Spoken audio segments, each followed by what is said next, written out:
Let me just tell you, abantu sebeke baba Secretary General kule sebe u7 manje. Ngoba sidlala noma ngabe uzazi ukuthi umkhulu uyathandwa uyikho konke, we don't care. We talk about our party.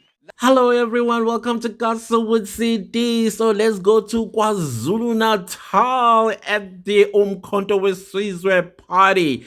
Guys, in the beginning of this channel, I used to speak a little about this topic of MK party, its politics, and some few predictions. You know why I was talking about this and my opinions about the party? It's because it is led by somebody who is a chess player. One thing about chess players, guys, they are strategists. You know, I had asked myself, I think maybe in the few videos that I have created about MK party was the question of which party is he going to destroy first? That will get its supporters and sympathizers over to MK party. The EFF was amongst my list. And I had thought that he was going to go straight to Julius Malema himself. But a strategist always goes for the shadow, not the original, the shadow. And the shadow in this case, it was, in my opinion, Ndlozi and Shivambu. So one of them was going to end up at the MK party, if not both of them, leaving Julius Malema out in the cold, wondering what just happened to his cult party. And well, few streets down the line, guess what he did? He went and gotten himself the shadow, Floyd Shivambu, over to MK party. And I was like, let the games begin. That is all that I said. Let the games begin. But I did not foresee Floyd Shivambu lasting long in MK party. And I am going to be very brutally honest why. They can deny it if they want. MK party wants to be a direct competition to IFP. That is Inkatha Freedom Party, which happens to be a Zulu nationalist party. And number two, you also need to look at the black population of the Republic of South Africa, who happens to make the bigger crowd. Zulu people and Zulu-speaking people. Yes. And so, since you have Zulu people and Zulu-speaking people, there are about, what, 18 million of us, I think?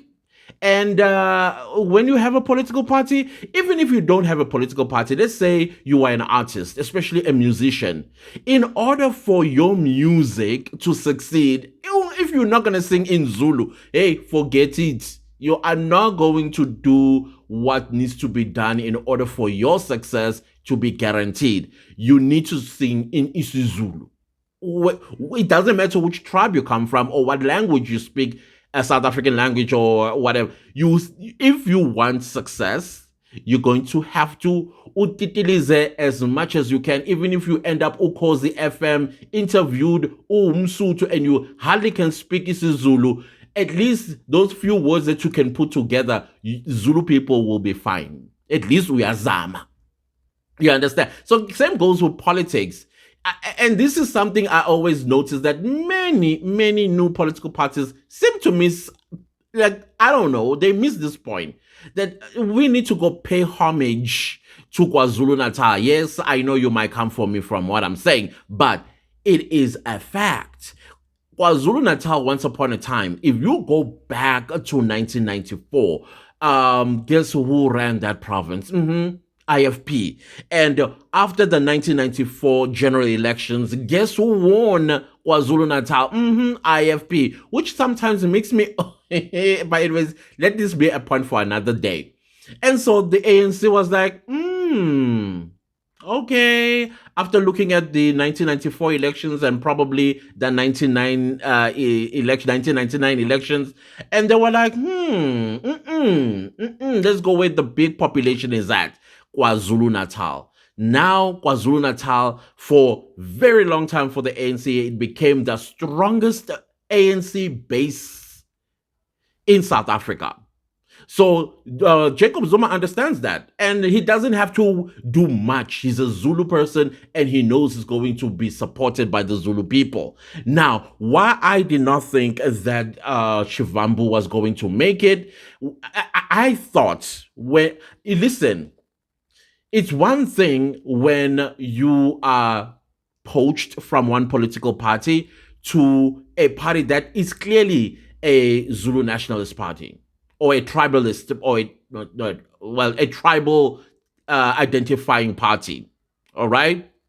As somebody that comes from somewhere else, speaks a different language with a different culture, going there as a member, nobody's going to notice you. Nobody is going to say, excuse me, why is this person here? What are they doing here? But the moment you take up a position of power, whether that position of power is at a branch level, at regional level, at provincial level, worse when it's at national level, you are not going to see peace in that position. You will be reminded who you are. And that is also going to pull out from the woodworks tribalists, people that are going to use derogatory words on you because they want you to feel bad, so much so that you end up resigning. Now, it's quite interesting for me as well, which is, I think, it's ironic because if you look at Jacob Zuma's children, especially Tutuzile, yeah, the girl, Tutuzile Zuma Sopol, she can't speak Zulu. She can't speak Zulu because she was raised in Mozambique. Her mom is Mozambican, but because it's an African culture, a child falls under their father's side. Particularly when it comes to the Zulu people, the child belongs to the father's side. Unless the father did not marry the mother, then the child iba yakobo malume type of situation. So now Jacob Zuma did marry Tutuzile's mother. I think Tutuzane is the twin brother. And they both lost their mother allegedly. And of course, now they live here in South Africa after or during Mr. Zuma's presidency of the Republic of South Africa. They don't speak isiZulu. It's English and Portuguese that they know. And I thought the Zulu people were going to push back. But again, they are the child of Zuma, who speaks Zulu very well, who's a Zulu, who's been a president of South Africa and president of the ANC. So I suppose they fall and they kind of hide under that radar. And then when Floyd Shivambu became Secretary General, I was like, my friend, you are not going to last. But it was not also MK's fault. Floyd Shivambu, I don't know, he still has that ANC mentality where he thinks he can do as he pleases. He doesn't have to explain himself to anybody. And if anybody challenges him, he then applies what he thinks is intelligent. Yeah, he's quite intelligent when it comes to the economy, the stuff that he studied and got qualifications for at Wits University. But when it comes to people on the ground level, you have no control, especially from a political party like the MKP. You cannot. That's why Zuma was like, hey, if you come here, we've had 7 secretary generals. Where are they? When are you not going to come here and do as you please? He made a mistake of going to Malawi to Bushiri's, like, why? Ushiwe vele by Ututuzile, who at the midnight hour went on F-bombs on her secretary general and said, yeah, F you, and F you, and she had to apologize. She had to apologize. No disciplinary commission on her. Well, we know why. But that is why they redeployed you and did not deploy you as they said. Step down as SG, and then we are going to redeploy you to Parliament. Walinda ko. what happened? They frustrated him into resignation. As we speak right now, Floyd Shivambu has resigned from Umkhonto weSizwe party. And that was a very clear foresight for anybody who understands these things, especially if you can understand the mentality of the Zulu people. Very proud, very nationalist, and very, very protective of what belongs to them. And now you come, and while wearing the t-shirt of the party, you still double down by defending Bushiri that, oh, well, he's not a fugitive from the law because he's not in hiding, making South Africans fools. That's Floyd Shivambu's problem. And I don't think he's going to succeed wherever he's going to go to with that mentality. He needs to bring himself down. That's all that he needs to do. And stop being a pseudo-intellect. Be an intellectual that you are, but don't be a pseudo-intellect. It's tragic that a smart person like him can also be a pseudo-intellect. And pseudo-intellectualism is what got him here. Because people don't like pseudo-intellects. Be intelligent if you're intelligent. Just like, people that are not smart, they are so confident in their not smartness. So you do the same thing. Just be intelligent in the economy.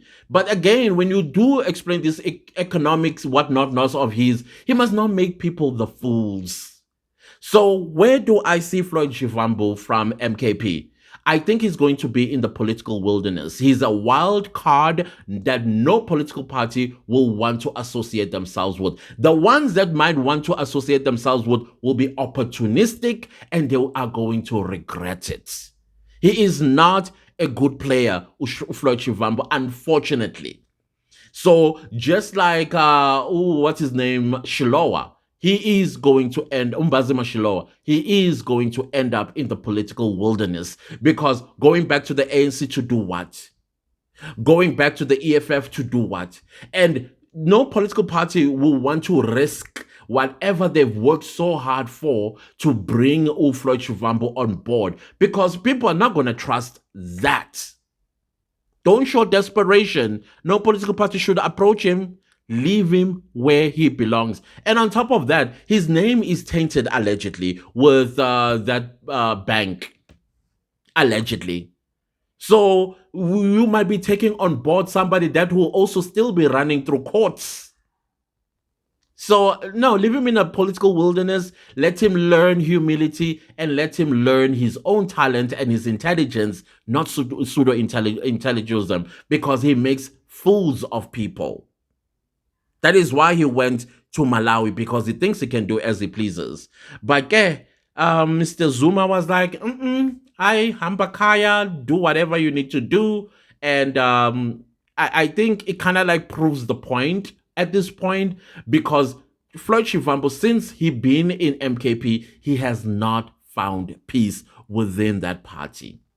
That is my thoughts on this matter. Gosh, Floyd Shivambu. Don't take him. Don't take, even if he opens a political party, don't join it. That's just my opinion. Don't join it. And that, please do not leave this video without liking, sharing, commenting, and subscribing. And I'll see you later. Goodbye.